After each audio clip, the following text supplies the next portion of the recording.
नमस्कार साथियों, दैनिक पाठ योजना हम पढ़ रहे हैं विषय भूगोल के लिए वीडियो नंबर 17 और प्रकरण हमारा वायुमंडल। ठीक है, इससे पहले के 16 वीडियो ऑलरेडी अपलोड है। लिंक आपको डिस्क्रिप्शन में मिल जाएगा या वीडियो एंड होने पर यहीं पे आपको प्ले लिस्ट मिल जाएगी। ठीक है, शुरू करते हैं।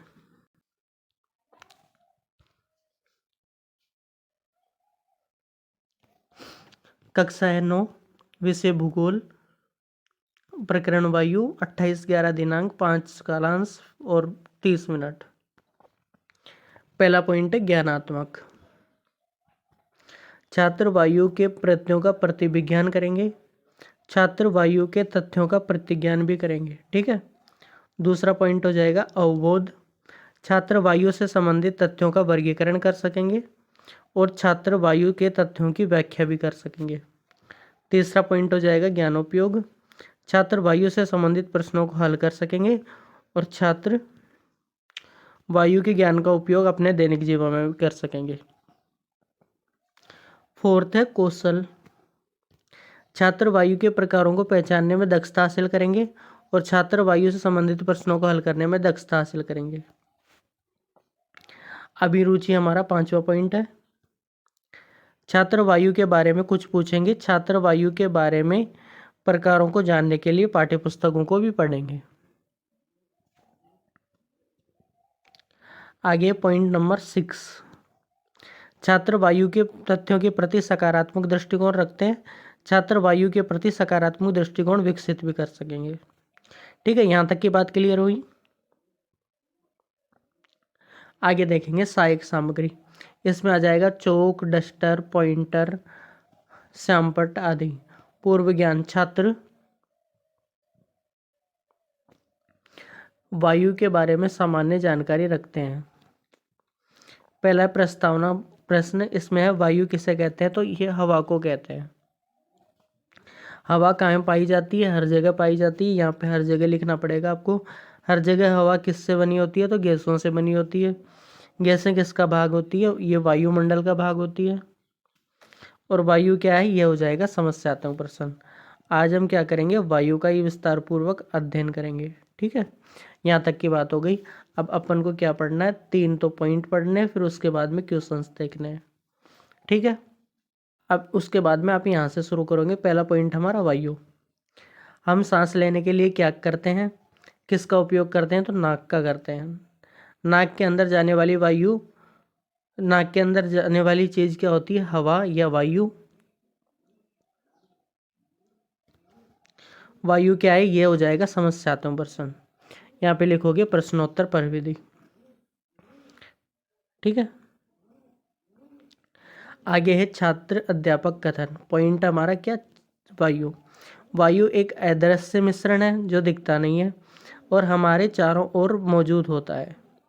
यह मुख्य रूप से नाइट्रोजन और ऑक्सीजन की बनी होती है, क्योंकि ज़्यादा मात्रा में यही होती है।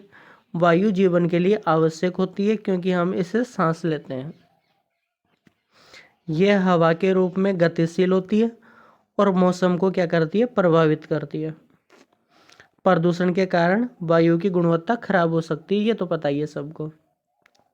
यहाँ पे लिखेंगे, छात्र ध्यानपूर्वक सुनेंगे और श्यामपट्ट सार में आएंगे तो ये जो है ये ब्लैक शीट पे लिखना होगा आपको। ब्लैक शीट पे लिखना होगा और इसके लिए स्पेशली सिल्वर पेन आता है। कौन सा पेन आता है? सिल्वर पेन से। ठीक है, और इतने लेसन प्लान बना चुके होंगे तो आपको खुद को ही पता होगा ये इस यहाँ पे जो लिखना है इससे में से मैंने पॉइंट लिखना होता है। मैंने 3 पॉइंट लिखे हैं यहाँ पे। ओके, चलो आगे देखना बोध प्रश्न। वायु में सबसे अधिक पाई जाने वाली गैस कौन सी है? आपको पता ही है, नाइट्रोजन है। सांस लेने के लिए आवश्यक गैस ऑक्सीजन, ये भी आपको पता होगा। और कौन सी विधि है? प्रश्नोत्तर प्रविधि। ठीक है, इस तरीके का ये बनेगा जो आपको दिख ही रहा होगा। आगे देखते हैं, दूसरा पॉइंट है वायुमंडल की परतें। वायु हमें क्या प्रदान करती है? तो पता है, जीवन प्रदान करती है।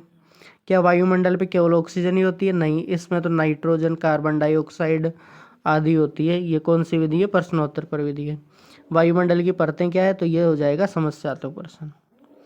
अब हम देखेंगे वायुमंडल की परतें, और ये अंडरलाइन होगा, यहाँ पे अंडरलाइन करना मैं भूल गया ना। आगे देखो सौरमंडल, पहली परत कौन सी है? सौरमंडल। ये पृथ्वी की सबसे नजदीक होती है, मौसम संबंधित घटनाएं इसी पर होती है। ठीक है। ओजोन परत यही स्थित होती है जो हानिकारक विकिरणों की रक्षा करती है। हानिकारक विकिरणों की रक्षा करती है, जैसे यूवी रेज होती है जिसको हम पराबैंगनी किरणें बोलते हैं, उनसे रक्षा यहीं पे होती है। मध्य मंडल में क्या होता है? उल्काएं जो होती है इसी में जल के नष्ट हो जाती है। ठीक है। आगे देखो फोर्थ है आयन मंडल। कौन सा मंडल है? आयन मंडल। रेडियो संचार के लिए उपयोगी आयनित गैसों से भरा होता है ये आयन मंडल। और एस्फोस्फीयर पांचवी परत है। कौन सी? पांचवी परत है, जो सबसे ऊपरी परत है। यहाँ होकर वायुमंडल समाप्त होकर क्या शुरू हो जाता है? अंतरिक्ष। तो अंतरिक्ष कौन सी उस पर शुरू होता है? एस्फोस्फीयर पे, एक्सोस्फीयर पर। यहाँ पे लिखोगे, छात्र ध्यानपूर्वक सुनेंगे, कहाँ पे? छात्र क्रिया में। ठीक है, ये छात्र क्रिया में लिखोगे। और वायुमंडल की 5 परतें कौन कौन सी है? तो सौरमंडल है, संताप मंडल है, मध्य मंडल है, आयन मंडल है, और एक्सोस्फीयर है। ठीक है। ये प्रश्नोत्तर परिविधि यहाँ पे ना आके यहाँ पे आएगी, ये करेक्शन कर लेना थोड़ा सा। कौन सी परत मौसम के परिवर्तन के लिए उत्तरदायी है? तो सौरमंडल है। ओजोन परत किस परत में स्थित है? तो संताप मंडल में है। ठीक है, यहाँ तक की बात समझ में आई होगी। 2 पॉइंट हमारे कंप्लीट हो गए। तीसरा पॉइंट हम शुरू करेंगे और उसके बाद में क्वेश्चन करेंगे। अंडरलाइन करना है पहली बात तो। चलो, हमें सांस लेने के लिए क्या आवश्यक है? तो हवा आवश्यक है। हवा किन किन चीज़ों से मिलकर बनी होती है? तो ये ऑक्सीजन, नाइट्रोजन आदि से मिलकर बनी होती है। वायुमंडल के संघटक क्या है? ये हो जाएगा समस्यात्मक प्रश्न, और यहाँ पे हो जाएगी प्रश्नोत्तर परिविधि। वायुमंडल के संघटक। वायुमंडल नाइट्रोजन, ऑक्सीजन से मिलकर बना होता है। इसमें कार्बन डाइऑक्साइड, ऑर्गन और जलवाष्प उपस्थित होते हैं। ठीक है। तीसरा पॉइंट देखो, वायुमंडल जीवन पर, पृथ्वी पर जीवन के लिए आवश्यक गैसों की क्या करता है? आपूर्ति करता है। यह सूर्य की हानिकारक विकिरणों से रक्षा भी करता है। वायुमंडल की विभिन्न स्तर होते हैं, जैसे ट्रोपोस्फियर, स्ट्रेटोस्फियर और मेसोस्फियर, और ये क्या है? इंग्लिश के नाम है। ठीक है, नहीं तो वो परतें जो अपन ने पढ़ी थी वो हिंदी वाली थी। यहाँ छात्र ध्यानपूर्वक सुनेंगे, और प्रश्नोत्तर परिविधि ऊपर लिख दिए थे। अब इनमें से क्या करना है? इनमें से कोई जो पॉइंट आपको अच्छा लग रहा हो या इम्पोर्टेंट लग रहा हो ना, वो श्यामपट सार में लिखना है इन शॉर्ट, शॉर्ट तरीके से लिखना है। और कैसे लिखना है?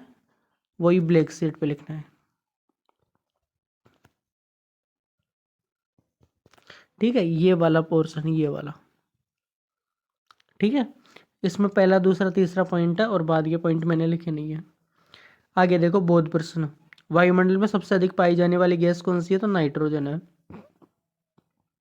वायुमंडल का निचला स्तर कौन सा है? तो ये ट्रोपोस्फियर या वो सौरमंडल है जो अपन ने पढ़ा था, जिसमें मौसम की घटनाएं होती है। किसकी घटनाएं होती है? मौसम की, मौसम की घटनाएं होती है।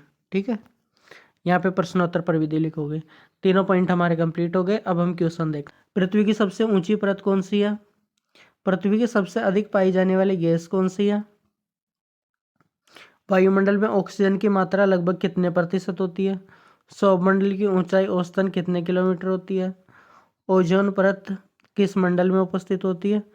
और जलवाष्प मुख्य रूप से किस मंडल में मौजूद होती है? ठीक है, वन वर्ड आंसर या अति लघुत्तरात्मक प्रश्न। वायुमंडल की वह परत जिसमें मौसम की विभिन्न घटनाएं घटित होती है।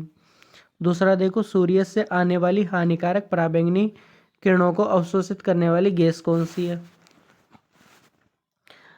फिर आगे हो जाएंगे लघुत्तरात्मक प्रश्न। वायुमंडल में कौन सा संघटक है जो ग्रीन हाउस प्रभाव को प्रमुख रूप से उत्तरदायी होता है? और किस वायुमंडलीय परत में अंतर्राष्ट्रीय अंतरिक्ष स्टेशन स्थित होता है? ठीक है, आगे होमवर्क के एक या दो क्वेश्चन आपको डालने हैं। दोनों में से छांट लेना कौन सा डालना है।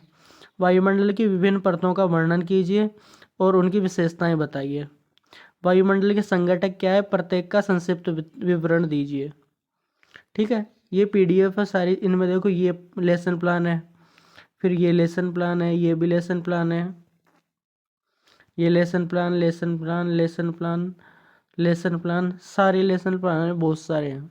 ठीक है, तो आप टेलीग्राम पे जुड़ जाना और वहाँ पे आपको मिल ही जाएंगे। ठीक है, ये इसका लिंक है, या लिंक डिस्क्रिप्शन में मिल जाएगा आपको। Thank you so much.